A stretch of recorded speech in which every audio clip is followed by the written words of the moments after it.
Damang-dama ang Pinoy Pride sa Heroes Welcome Parade para sa magigiting nating atletang lumahok sa 2024 Paris Olympics. Kabilang sa mga nag-abang at nagpakita ng suporta ang ama, lola at mga kaanak ni two-time Olympic gold medalist Carlos Yulo. May report si Joseph Morong.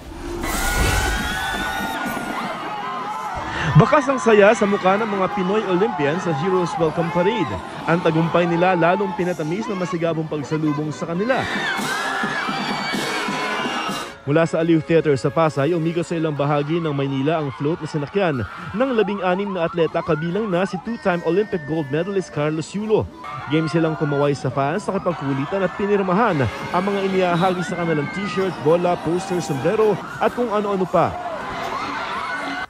Sa gitna ng fans sa Ross Boulevard, isang banner ang agaw pansin. Nakasulat dito, "Kaloy, dito papa mo."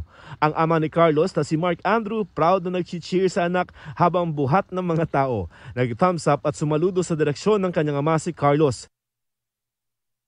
Sa Facebook post, tinag ni Carlos ang kanyang ama at sinabing masaya siya na nakita niya ito. Dagdag pa niya, "Kita-kits soon." Pagdating sa Taft Avenue, bahagyang bumagal ang parada nang lalong kumapal ang tao. Maya't-maya naman ang pagsaboy ng confetti ng helicopter ng Coast Guard at Air Force. Sa Quirino Avenue, nag-abang ang lola ni Carlos na si Angelita Pokis, pati ang kanyang mga kapatid. Masaya raw si Lola Angelita na nakita si Carlos kahit di nagtagpo ang kanilang mga mata dahil nagbibigay ng autograph noon ng apo.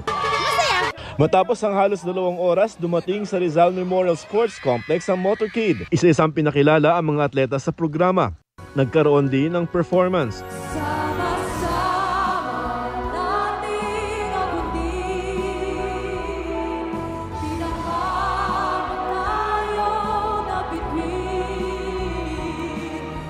Kasabay ng pagpapasalamat, may pangako rin binitiwan si Carlos sa kanyang talumpati. Mas gagalingan pa po namin sa mga susunod na competition at asahan niyo po na mas makakakuha po tayo ng mas maraming medal po. Joseph Morong, nagbabalita para sa GMA Integrated News. Nadagdagan pa ang cash incentive na matatanggap ng mga atletang sumabak sa Olympics. Si double gold medalist Carlos Yulo naman nabisita na rin na ibinigay sa kanyang condominium unit sa BGC sa Taguig. May report si Jonathan Andal. Inuulan ng biyaya ang double gold medalist na si Carlos Yulo. Ang iniabot ng Pangulo na 20 million peso cash incentive sa Heroes Welcome sa Malacanang na alinsunod sa batas, tinapatan pa ng Office of the President ng 20 million pesos. Mahigit 14 million pesos naman ang mula sa House of Representatives, habang 2 milyon ang ipinangako ng lokal na pamahalaan ng Maynila kung saan siya lumaki. Sa kabuuan, nasa 56 million pesos ang matatanggap ni Yulo mula sa gobyerno. Na-turnover na rin sa Golden Boy ang 32 million peso worth na fully furnished 3-bedroom condo unit sa BGC. Niregaluhan din siya ng art piece at 3 million pesos. Papahalagan and iingatan po yung mga ganong biyaya ng Diyos din po at mga bigay ng mga mabubuting tao. Maraming salamat po talaga. May tig-4 na milyong piso naman ang bronze medalist na sina Nesty Petesio at Ira Villegas. Matapos ding tapatan ng Office of the President ang gantimpalang itinakda ng batas. May matatanggap din ang iba pang non-medalists, pati coaching staff. Basta nag-Olympian, bigyan natin tigi 1 milyon, ima-match pa ng Office of the President yung bibigay mo para at least matulong lang tayo. Bukod pa ron, dahil sa ating pangingilala sa mga lahat ng tumulong, the coaching staff, bibigyan din natin ng kalahating milyon. Pero higit sa mga papremyo, nais daw ng Pangulo na bigyan ng mas malalim na suporta ang mga atleta. Natanggap na rin ng Laking Maynila at World No. 2 pole vaulter na si EJ Obiena ang 500,000 pesos na insentibo mula sa Manila LGU. Jonathan Andal, nagbabalita para sa GMA Integrated News. Bukod sa pisikal na kalusugan, ang maayos na mental health ni Carlos Yulo ang isa raw sa mga susi sa pagkapanalo niya sa Paris 2024 Olympics. Malaking tulong dito ang kanyang sports occupational therapist. May report si Jamie Santos. Pangangalaga sa mental well-being. Isa raw iyan sa tinutukan sa training ni Carlos Yulo para sa Paris Olympics, ayon sa kanyang sports occupational therapist. I believe that having that part of the plan, na babawasan po yung stress ng atleta and anxiety kasi meron siyang outlet meron siyang karamay doon sa proseso na napakahirap naman po talaga. At kahit lumahok sa international training camps, may isa silang tiniyak. It was one of our priorities as well, ma-preserve para ma-optimize to peak performance si Mr. Yulo up to the Olympics. Ang bronze medalist namang si Nesty Petesio, eyes on gold na ngayon pa lang. Walang ginto, hanggat walang ginto. Lumipad naman ngayong gabi si EJ Obiena para magbalik training para sa kompetisyong sasalihan sa susunod na linggo. Keep doing my best. The season's not over. There's still a few competitions for me to take part in this year, and hopefully I'll be able to retain my world ranking. Jamie Santos nagbabalita para sa GMA Integrated News. Hinuyog at binato ang isang tow truck sa gitna ng kilos protesta ng grupong Manibela kontra sa PUV Modernization Program. Bumigat din ang traffic kaya may mga na-late na motorista at pasahero. May report si Marisol Abduraman.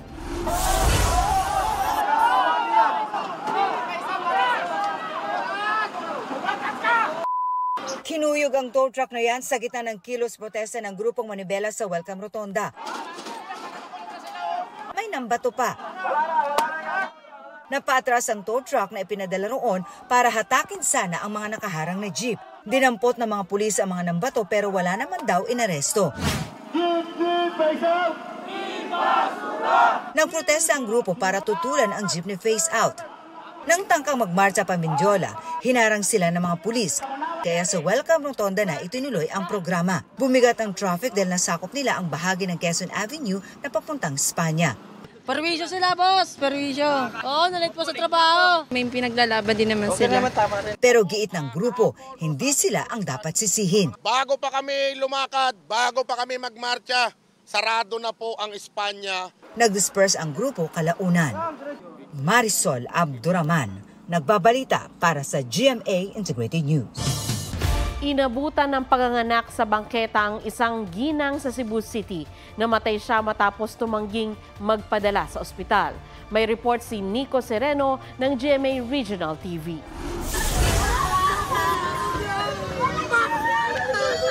Umiiyak ang babaeng ito nang dumating sa bahagi ng General Maximum Avenue sa Cebu City. Agad niyang nilapitan ang isang bangkay sa sidewalk. Ayon sa traffic enforcer, inabutan ng panganganak sa kalsada ang nasawing babae na kinilalang si Mary Ann Tampos. Ang kanyang sanggol namatay rin. Nakita man mo nga ang bata, nag-uong na sa enderi ba pakagawas, pero wala lagkon ng bata, sir. Oto, na-ay nurse, abot, gimorgipost, gamay ni gawas. Paggawas ako, sir, matupatay mo ng bata niya. Ang umbilical cord niya, gikan sa tiyan ko. Kisa ni Putol. Sinubukang dalhin si Mary Ann sa ospital pero nagpupumilit daw siyang ibaba mula sa ambulansya at nagalit pa sa rumisponding medical staff. Kaya na ako, ginawa na ako, naman yun niya ang mga doktor nga, ay, kuhaan na, martahan ra ko ninyo, gitapisan ra ko ninyo, inaog na lang ko. Pumirma ng waiver si Mary Ann na di na siya magpapadala sa ospital. Pero ano mo kumbinsiha sir nga mas luwas man sa ospital? Nico Sereno ng GMA Regional TV nagbabalita para sa GMA Integrated News. Jillian Ward, thankful sa 100 weeks ng pag-ere at 12 billion views ng abot kamay na pangarap.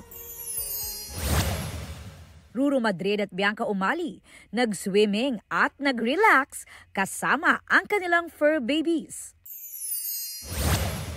Official poster ng Di Ko Masabi ni Stel ng SB19, ni-release na. Ilalabas ang music video niyan sa Sabado.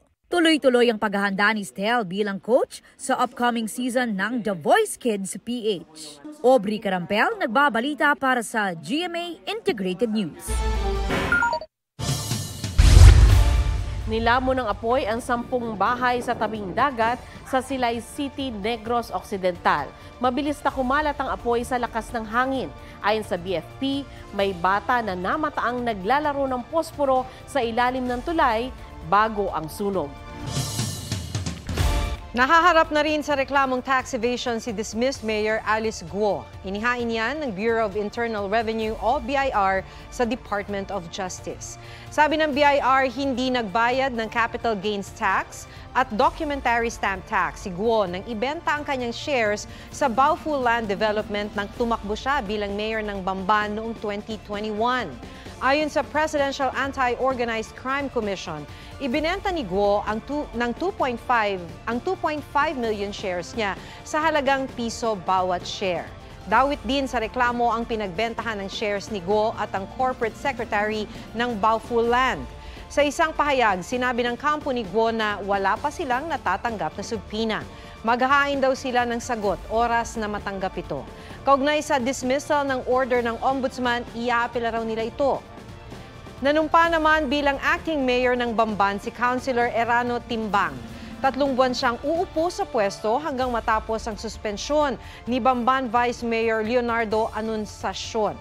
Sinuspindi si Anunciacion matapos hatulang guilty ng ombudsman para sa conduct prejudicial to the best interest of service kaugnay ng operasyon ng Pogo sa kanilang lugar. Rumampa sa runway ang mga fur baby sa Lemery, Batangas. Presenting Pet Palooza. Nasa 15 pets ang binihisa ng kanilang mga amo, from simpleng sando hanggang pangsundalo. May mga pet fairy, pero wagi sa lahat, ang literal na kumikinang na poodle, ina ball gown. Bahagi ito ng pagdiriwang ng pista ni San Roque na patron ng mga aso. Huwag magpahuli sa mga balitang dapat ninyong malaman. Mag-subscribe sa GMA Integrated News sa YouTube.